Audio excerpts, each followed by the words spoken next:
This is the third day of the January 91 7-day retreat in Springwater.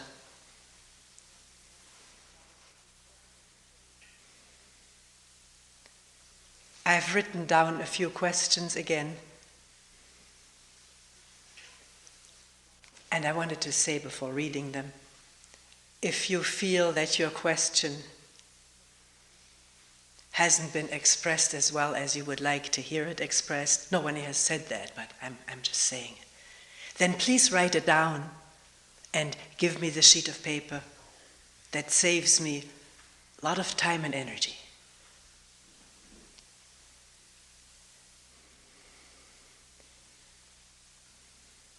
But it's working out all right this way too, if we agree.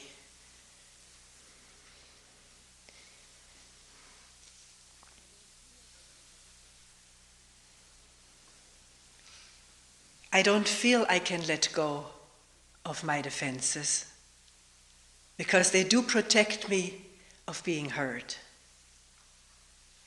I can think of a lot of ways I could be hurt. How could I meet that undefendedly?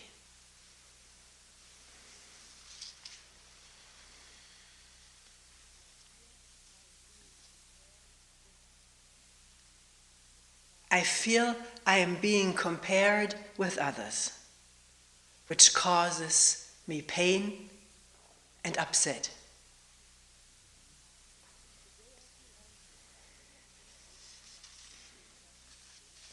Today I feel angry, or I felt angry because I had to do what I hate to do, house cleaning. I don't like to do that, and I don't like to do it at home either. Looking at the anger later, it went away.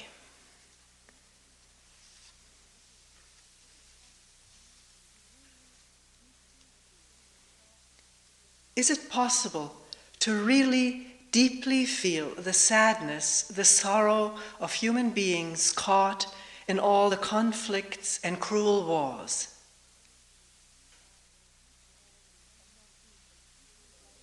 Of this world? And not being completely wiped out, drained, depressed over it all. Does feeling the sorrow and sadness have to go inevitably with depression and drainedness about it?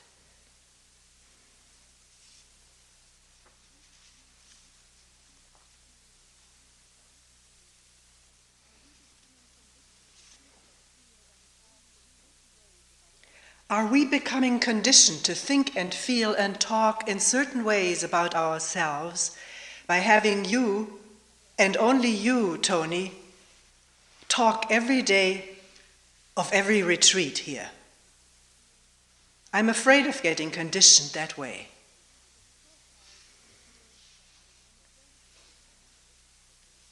It's so hard to hear something freshly that is said often.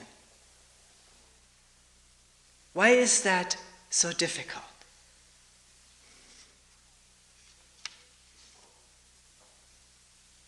How can one tell whether one is deceiving oneself?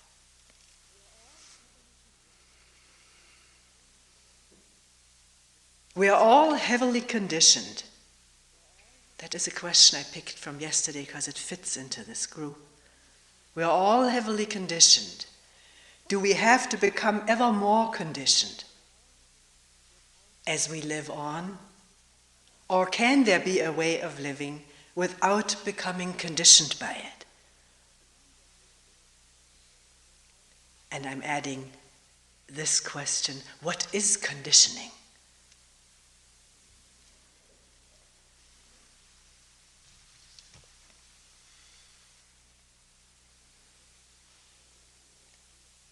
Maybe we'll work with this group of 3 or 4 questions this morning.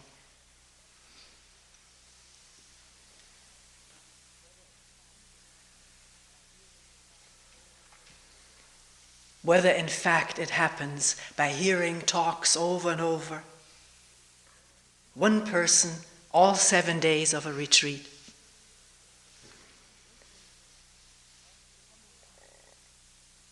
Whether there isn't a great danger of becoming conditioned to think, talk, feel about oneself and whatever is being said in a conditioned way.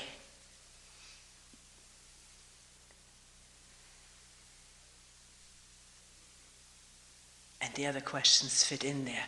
Why is it so difficult to hear something freshly, or is it even possible? How can one tell when one is deceiving oneself? Do we have to keep living on with our old conditioning, adding new conditioning? Is there no way out? Is there a different way of living?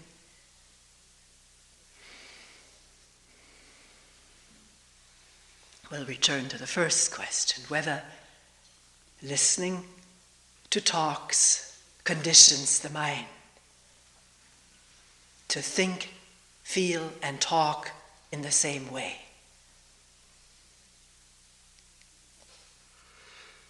And in order to talk about all that and look at it, we need to agree what we mean by the word conditioning. It's good anyways to constantly keep renewing our understanding of what the word refers to, because it's so easy and so quickly it happens to just live in words and use them, become facile with them, and no longer really understand what it is they're referring to. The word conditioning has become very common here. I think during this talk I used the word programming much more than conditioning. Many of us work with computers, and that's something very concrete.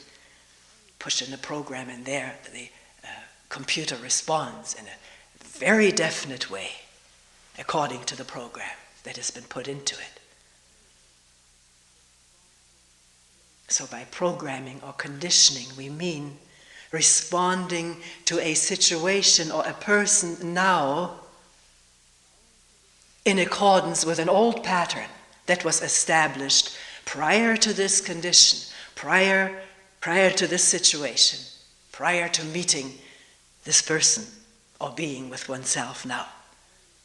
Earlier than this moment, all kinds of ways of acting and reacting have been already established and laid down as habits in our body-mind or mind-body.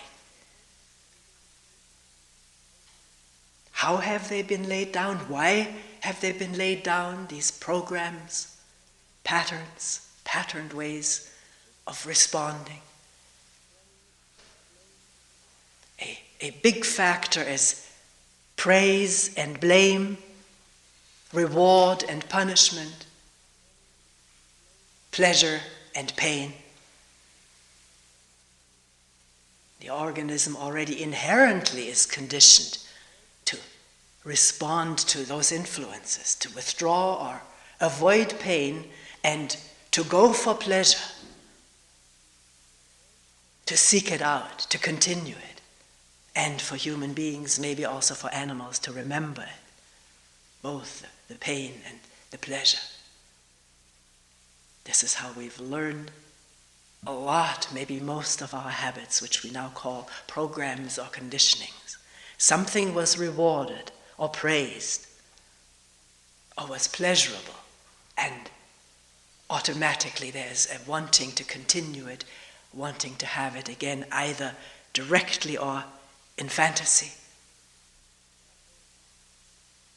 And the same with having been punished, blamed, or hurt for some action, something one did, or the way one was or looked. And avoidance behavior programmed into this body-mind. Avoidance, withdrawal, defense. We can't say everything. We're trying to keep it simple. I may leave out 99% of what's happening, but can one give a caring attention to the 1%? And we can talk about other cases and meetings.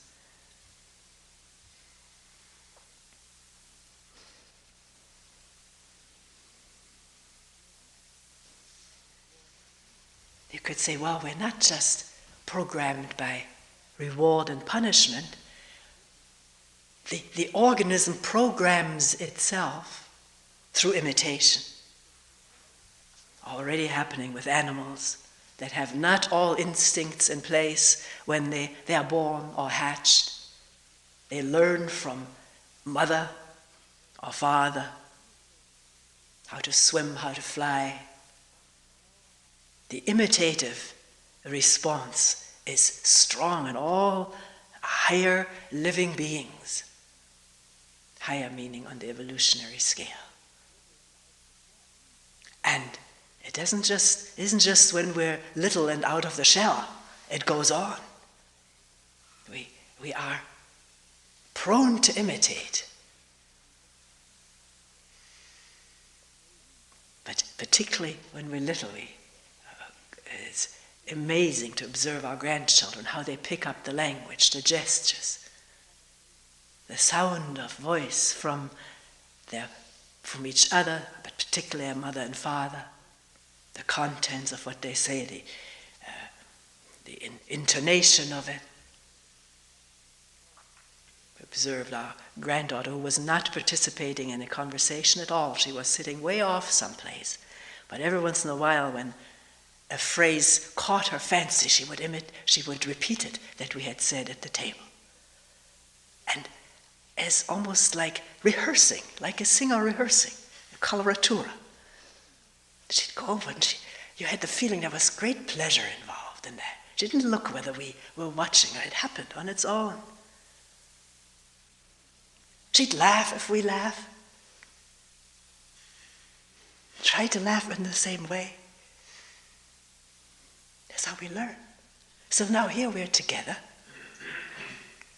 in a retreat and as a staff, and it's probably unavoidable, inevitable that we share language with each other. The language that is being used to express or point to certain things.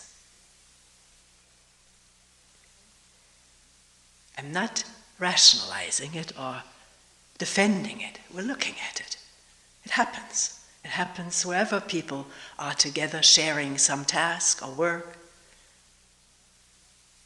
One can tell when one comes into a certain place that people talk the same language, which is one of the reasons one may feel an outsider. One doesn't have that vocabulary yet.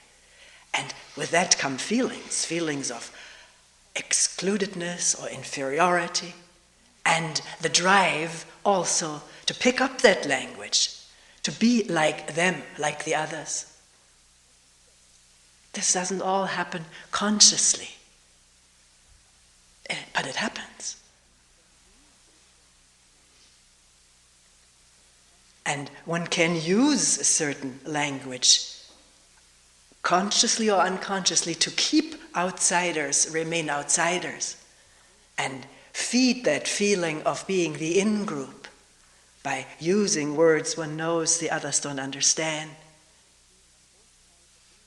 We've all gone through that, being on both sides of the fence one time or another, haven't we? We're familiar with what is being said.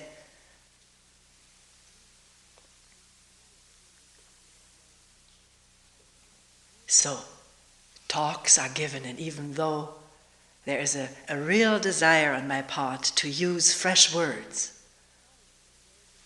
they don't always come. Sometimes they do, and then it's a surprise and a joy to me myself. A new word has come out. But memory supplies words that are needed to express what is being looked at and felt and seen.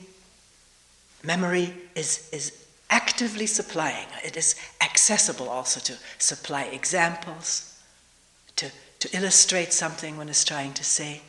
So it is not that memory is dead or totally blocked, but it does not have a blind momentum that blindly directs the talk or automatically. There seems to be some degree of freedom here.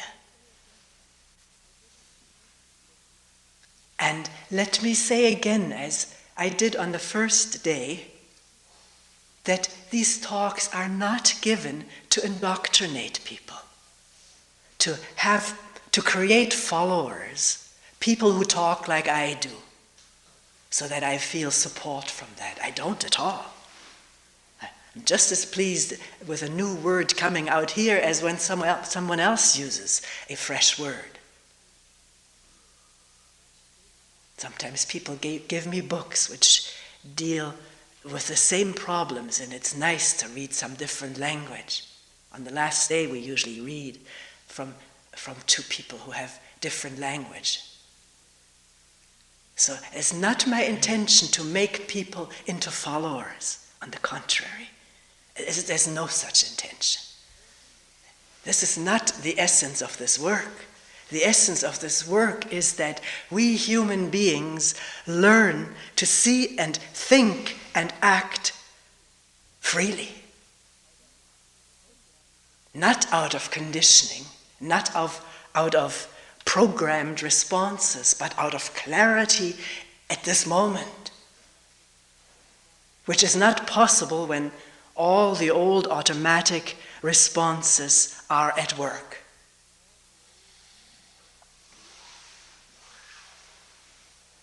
So the task is to become aware of those automatic responses as they are at work, inundating the organism with feelings, reactions, sensations, emotions, and a lot of talk, mental talk. To become aware of that, this is what we're into. Not to try to get rid of it or to try to create new reactions, but to illumine them, to illuminate them, to become aware without judgment. This is what this life here is devoted to. In myself as well as anyone who comes here to work in this way.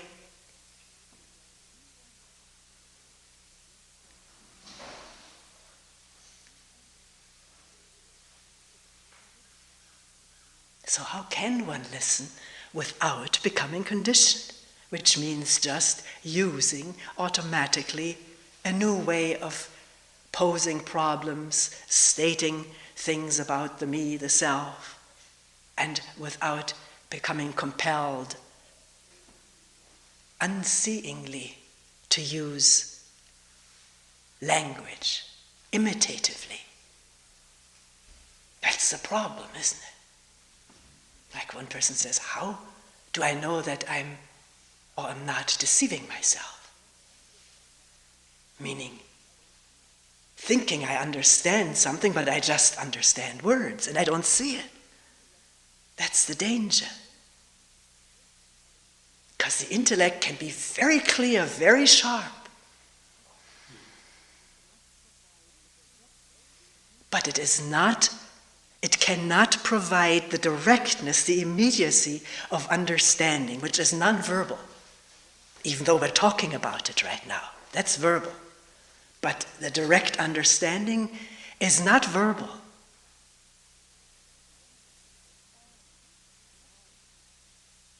But all of us know that. All of us have had experiences where we were so sure we saw something clearly, and only at the moment of really seeing something clearly does one realize that before was just the clarity of intellectual understanding.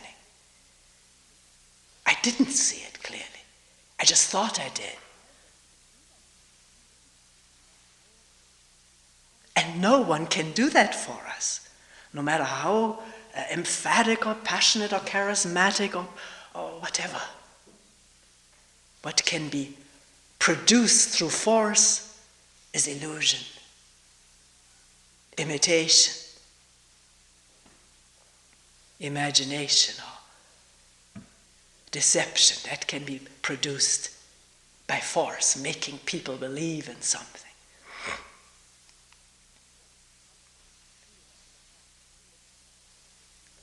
Again, in that case, fear on the part of the listener would be the conditioning factor. One is afraid, and therefore one will believe in something that somebody says in order to escape from this fear.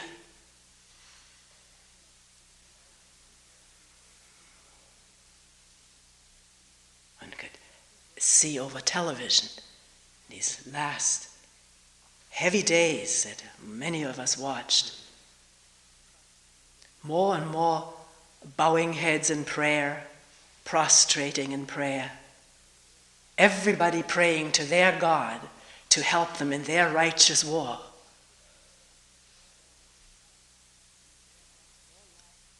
And proclamations made that paradise is more lasting and much better than this life. Therefore, don't worry about dying.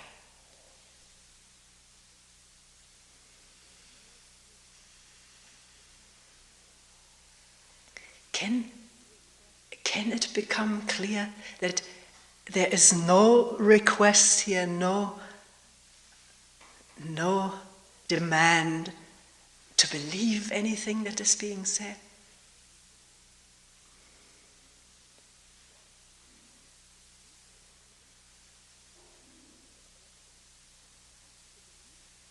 If we see something directly, we don't have to believe it. We don't have to believe if there's a clarity of understanding. But belief blocks that. I do say that all the time, but it's not heard or misunderstood at times. Or maybe the effect reflects back on the one who's saying something, that one thinks people are believing in things. This is talks are given to, we're working together this moment on the same thing, looking at the same thing. Are we? Or is there resistance, or thinking, or comparing? Then we can't listen.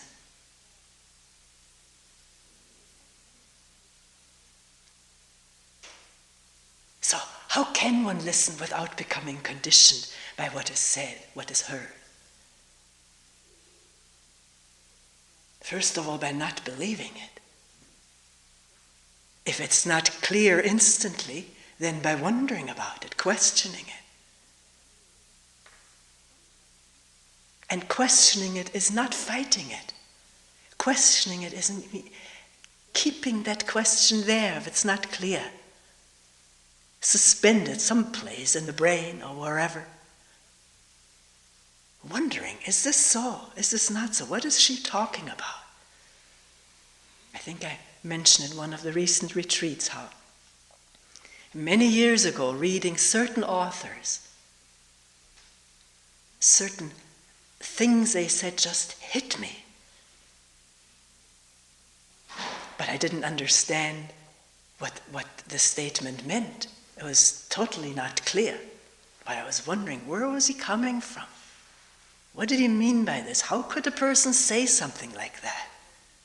And somehow or other, that remained in the brain as an open or bugging, nagging question. It was never fought or rejected, nor was it accepted. It was left alone. And the amazing thing is that such bugging questions which hit one wants to fight it, but one doesn't.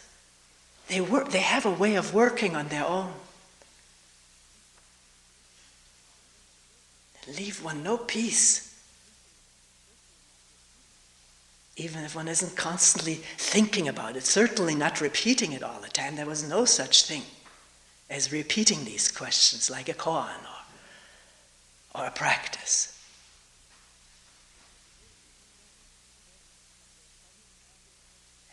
And maybe, who knows, the presence of such a bugging, nagging question has to do with suddenly seeing something, coming upon something and says, yes, this is so.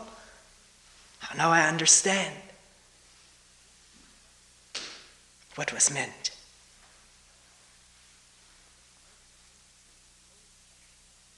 Because there wasn't the closed upness of believing in something, then nothing bugs. A belief doesn't bug, it soothes. calms the nervous system, the fears, at least temporarily. I found that when the bombs came down, the belief did not hold up, that there was protection.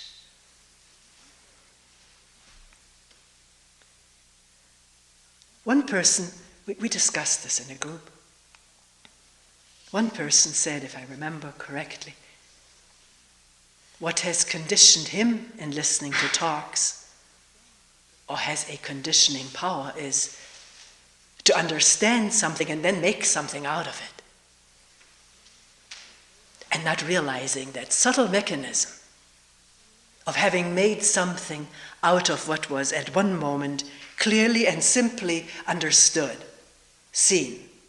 There it is. And then maybe formulating it. We didn't go into it, but I understood what he meant. Many aspects to it. One of them is to formulate it, put it into words and say, I've got it. I've got something. This is what I have. And referring to that now for comfort, feeling of security, particularly if one maybe find oneself at a training center where great value is put openly and tacitly on someone who has understood, then one feels like somebody who has become something. I've had an insight, making something out of this, which is the end of insight, unless there's immediate insight into that process, and therefore an exploding of that process of making something out of something, which is what we want to do. We want to have something safe havens, safe beliefs, safe formulations, which, if we observe very honestly, they're never really safe. Because someone will put a pin into it or explode it, question it, and then one feels queasy in certain areas of the body, or defensive. Or one says, wait a minute, what was happening? What was happening here?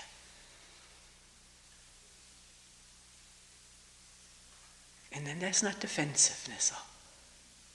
Then there's just looking, wondering how quick the mind can turn an insight into a thing. Holding on to it.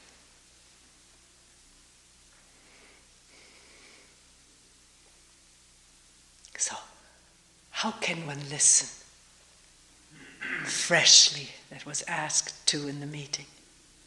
Or rather, the difficulty stated of how difficult it is to listen freshly or to talk freshly.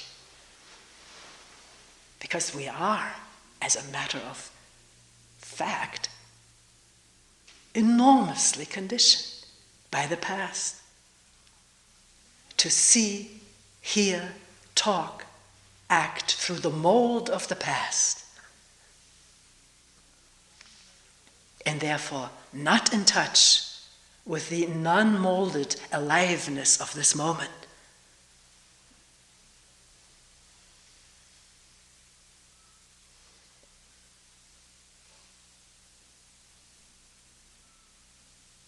And the question that has come up with several people, is it possible? All right, granted there's the old conditioning, but not to continue being conditioned.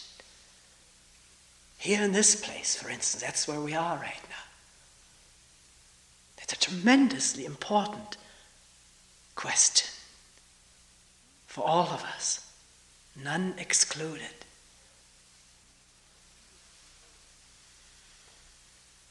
And not to immediately know that it is impossible. Then it's the end of inquiry, isn't it? We say it's impossible to be free of the molded presence of the past. We're talking here about not the physical conditioning of the immune system and of our vision and even the way we walk. There's a lot of work going on and with many groups to study and become aware of how, in what conditioned and often false ways we move. False in terms of the construction of this organism. So not to have any conclusions that it is pie in the sky, but to leave that open like a bugging, nagging question, whether it's possible not to add, or at least constantly add new conditioning on top of the old.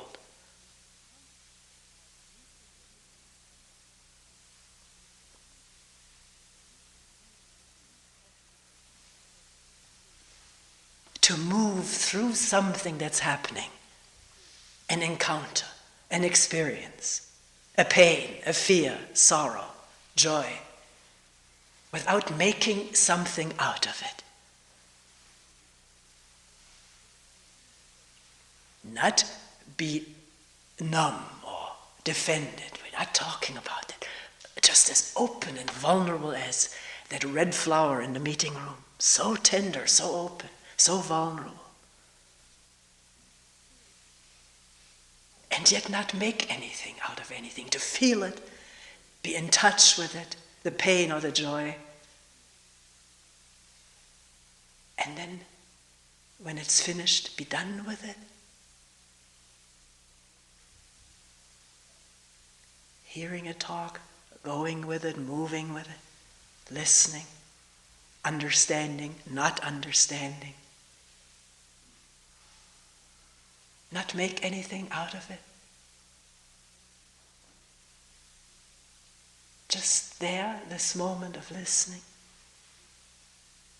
Not as somebody with ambitions or fears. Because we are somebody with ambitions and fears. But does that have to constitute the listening? Affect it, narrow it, distort it? Somebody says, no, it doesn't have to. It's possible to listen or talk without being under the domination of all of that, even though memory, language, certain ways of talking, moving are there, and they are molded, conditioned, patterned. But the mind can be free of wanting something for myself or fearing something for myself. It can be free of anger or grudge or resentment or attraction. Just openly looking, listening. That's possible. And this is not said in order to indoctrinate anyone.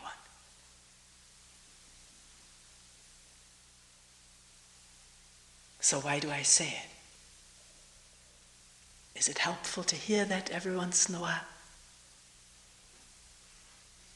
Some people tell me it is, some people tell me it is not helpful, because instantly one makes something of it, namely a comparison. She has something that I don't have, or however it's formulated. But the amazing thing about this is that I don't have it. There's no one who has anything. It's just something that's operating freely and not limited to one human being. It's just there to be accessed. Can one say that? To be touched or come upon. To manifest. The words don't quite describe it. It's not said to hold out a carrot or to make comparison. One sees the danger of all of that and doesn't want to have any part of it.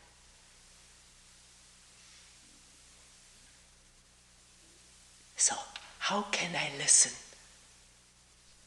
or talk freely?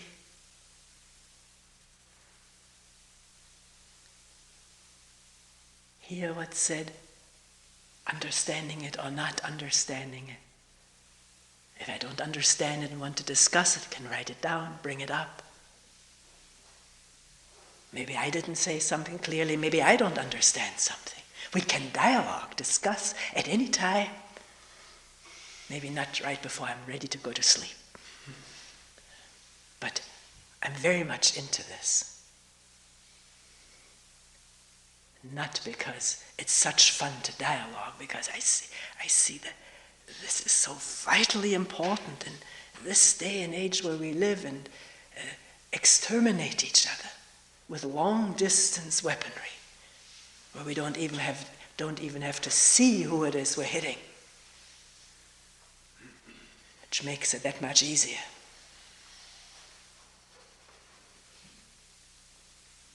That's what one person said who came to this retreat, particularly during this past week of the heavy heart and endless hours of watching the news and listening to it. The pain of it, the sorrow of it. I've never felt more dedicated to this quiet work here. I've never more seen the significance of it in the midst of all of that is going on in this world. And the person is not a hermit. She's got a job, a difficult job.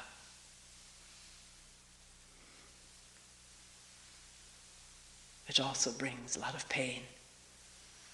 And we shared this metaphor that there is an eye to the cyclone, to the tornado, where it's still. Can that be found? Can there be touch with that? With the stillness in the midst of the tornado, which is called the eye.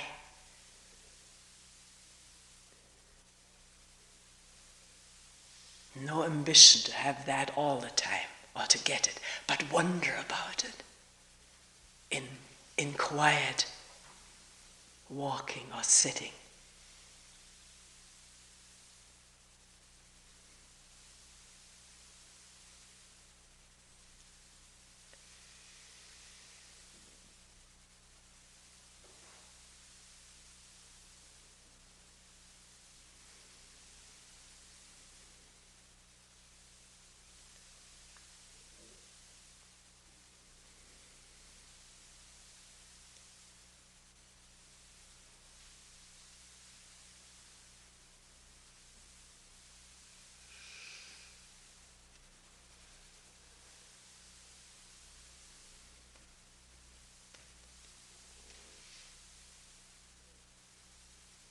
Let's not worry too much about the old conditioning. It's there. And if there's interest and moments of quietness, sometimes in the midst of a hustle bustle, it doesn't have to be a moment of quietness. It is seen. A reaction is seen.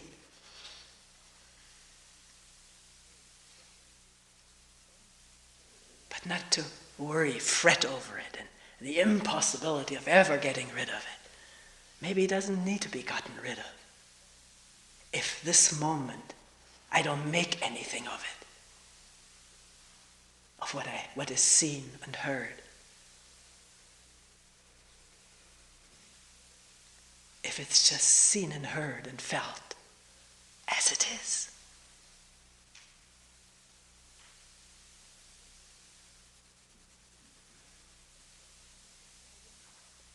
Including the reactions that come up or want to come up. Sometimes when the awareness is right there, they don't go very far. They come up and go away very quickly. If there's no awareness, we're flooded with them. That's not to be punished or felt guilty about, but to seen as a happening. And not make anything out of it. Is that possible?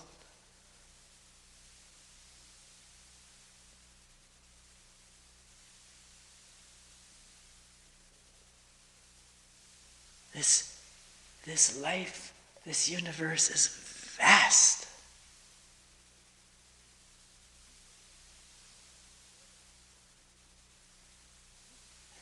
no borderlines. There's room for everything, and then some more.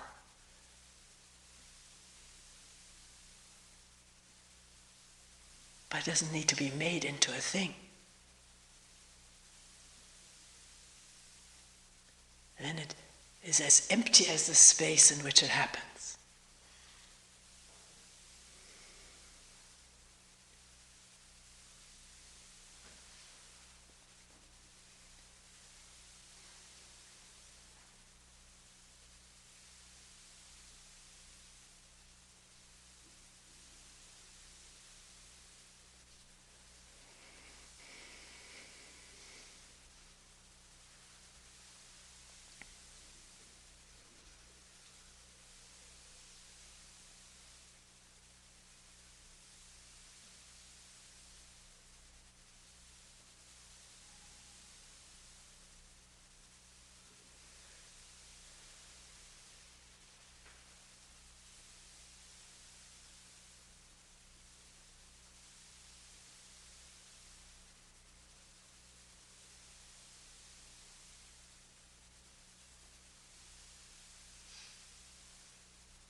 We will end here for today.